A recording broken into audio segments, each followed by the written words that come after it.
ഇങ്ങോട്ട് വന്നടി, ചോദിക്കട്ടെ. വാ.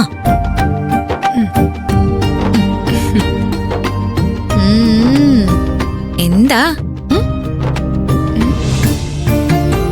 നിന്റെ മുഖം നാണം കൊണ്ട് ഇത്തിരി ചുവന്നിട്ടുണ്ടോ? പിന്നെ ഞാനിവിടെ നാണിച്ച് കാലുകൊണ്ട് കളം വരയ്ക്കായിരുന്നില്ലേ? അതൊന്നും ചെയ്തിട്ടുണ്ടാവില്ല. പക്ഷേ എന്തോ ഒന്ന് ഉള്ളിൽ തട്ടിയിട്ടുണ്ട്. എന്താണ് രഞ്ജിത്തിന്റെ റിസൾട്ട്? Gentle, perfect. അത് പറ. അത് തന്നെയാ ഈ മുഖത്ത് കണ്ടൂന്ന് ഞാൻ പറയുന്നത്. ചേച്ചി, സത്യത്തിൽ ഞാൻ കരുതിയത് രഞ്ജിത്ത് അധികം സംസാരിക്കില്ലെന്നാ. പ്രത്യേകിച്ചും ഹരിത ഇങ്ങനെ നിർത്താതെ സംസാരിച്ചോണ്ടിരിക്കുമ്പോ രഞ്ജിത്ത് പലപ്പോഴും സൈലന്റ് ആണല്ലോ. പക്ഷേ ഞങ്ങള് പുറത്തിറങ്ങിയപ്പോ രഞ്ജിത്തിന്റെ രീതി മൊത്തം മാറി. ചേച്ചി, എല്ലാ കാര്യത്തിലും രഞ്ജിത്തിന് കൃത്യമായ അഭിപ്രായമുണ്ട്. അതില് എനിക്ക് ഏറ്റവും കൂടുതൽ ഇഷ്ടപ്പെട്ടത് ഒരു സ്ത്രീക്ക് അവളുടെ ഐഡന്റിറ്റി വേണമെന്ന് രഞ്ജിത്ത് പറഞ്ഞു. ഓഹോ. യെസ് ചേച്ചി, രഞ്ജിത്ത് പറയുന്നത് ഒന്നെങ്കിൽ ഒരു ഈക്വൽ പാർട്ട്ണർ, അല്ലെങ്കിൽ വിവാഹം കഴിക്കുന്ന സ്ത്രീ അല്പം പുരുഷന് മുകളിലാണെങ്കിലും കുഴപ്പമില്ലെന്ന. അങ്ങനെ പറഞ്ഞു കിട്ടാൻ ഇത്തിരി ബുദ്ധിമുട്ടാ. മനസ്സിൽ ചിന്ത കൂടി അതാണെങ്കിൽ എന്റെ പൊന്നുമോളെ നീ രക്ഷപ്പെട്ടു. രഞ്ജിത്ത് കള്ളം പറയില്ല. ഇത്ര പെട്ടെന്ന് നീ മാർക്കൊക്കെ ഇട്ട് കഴിഞ്ഞോ? അങ്ങനെ മാർക്ക് കൊടുക്കേണ്ട ഒരു സംഭവം ഉണ്ടായി. എന്താടി? ഞാൻ പണ്ട് ചേച്ചിയോട് പറഞ്ഞിട്ടില്ലേ, എന്റെ കോളേജിൽ എന്റെ ഒരു സീനിയർ എന്നെ ശല്യപ്പെടുത്താറുണ്ടെന്ന്. അവനെന്താ ചെയ്തേ? ഞങ്ങള് രണ്ടുപേരും കൂടി റെസ്റ്റോറന്റിൽ ഇരിക്കുകയായിരുന്നു. അപ്പതേ പൊട്ടി വീണ പോലെ ആദിത്യ മുൻപിൽ. ആദിത്യന്റെ രീതികളെല്ലാം കൂടി കണ്ടപ്പോ രഞ്ജിത്തിന് എന്തോ ഒരു ഡൗട്ട് അടിച്ചു. കുറച്ചു കഴിഞ്ഞ് വാഷ്റൂമിൽ പോയിട്ട് വരട്ടെ എന്ന് പറഞ്ഞു പോയ രഞ്ജിത്തിനെ ഞാൻ കണ്ടത് ആദിത്യനിരിക്കുന്ന ടേബിളിൽ ഇരിക്കുന്നതായിട്ടാ. എന്നിട്ട് രഞ്ജിത്ത് ആദിത്യനോട് പറഞ്ഞത് എന്താണെന്നറിയോ? നിനക്കൊരു പക്ഷേ വേദയെ ഇഷ്ടമായിരിക്കാം. അങ്ങനെ ഉണ്ടെങ്കിൽ അച്ഛനെ അമ്മയും കൂട്ടി വേദയുടെ വീട്ടിൽ ചെന്ന് വിവാഹം കഴിച്ചു തരുമോന്ന് മാന്യമായിട്ട് ചോദിക്കണം.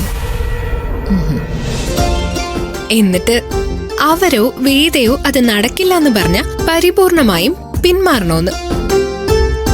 ഇതാ പറഞ്ഞത്. അല്ല ചേച്ചി ഒന്ന് ആലോചിച്ച് നോക്കിയേ, വേറെ ആരായിരുന്നെങ്കിലും എന്നെ സംശയിക്കില്ലായിരുന്നോ? പക്ഷേ രഞ്ജിത്ത് ഇത്ര ഭംഗിയായിട്ടാ ക്ലിയർ ചെയ്തേ. ശരിയടി നീ പറഞ്ഞത്, സത്യം തന്നെയാ. രഞ്ജിത്ത് പെർഫെക്റ്റാ. പെർഫെക്റ്റ് ആവാതിരിക്കോ?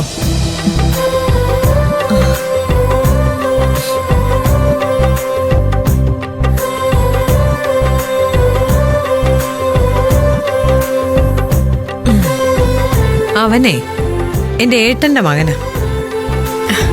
അല്ല, മമ്മിയും ഡാഡി എപ്പോ ഒന്നും. നിങ്ങള് രഞ്ജിത്തിന്റെ കാര്യം സംസാരിച്ചു തുടങ്ങിയപ്പോ തന്നെ ഞങ്ങളിതേ അവിടെ തന്നെ ഉണ്ടായിരുന്നു. പറഞ്ഞതൊക്കെ കേട്ടു.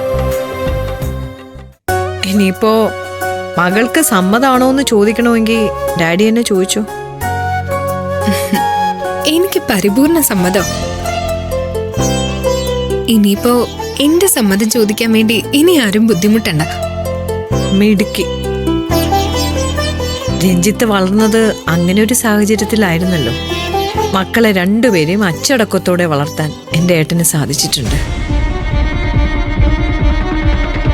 അതിപ്പോ രഞ്ജിത്തായാലും ശരി, ഹരിതയായാലും ശരി, രണ്ടുപേർക്കും അവരവരുടേതായ നിലപാടുണ്ട്.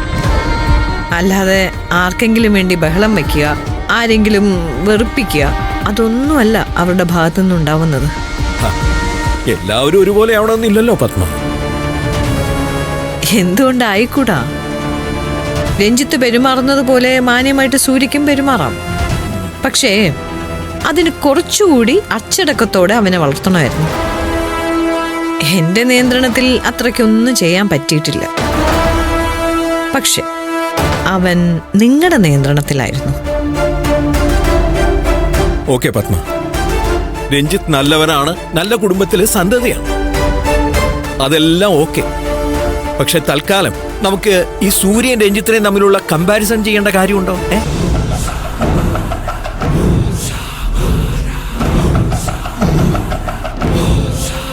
മമ്മിക്ക് ഇഷ്ടപ്പെട്ടില്ല.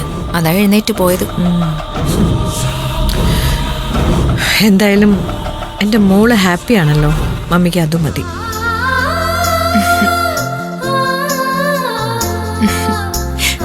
Thank you mummy. മമ്മി ഇത്രയും കാലം എനിക്ക് തന്ന സമ്മാനങ്ങളില്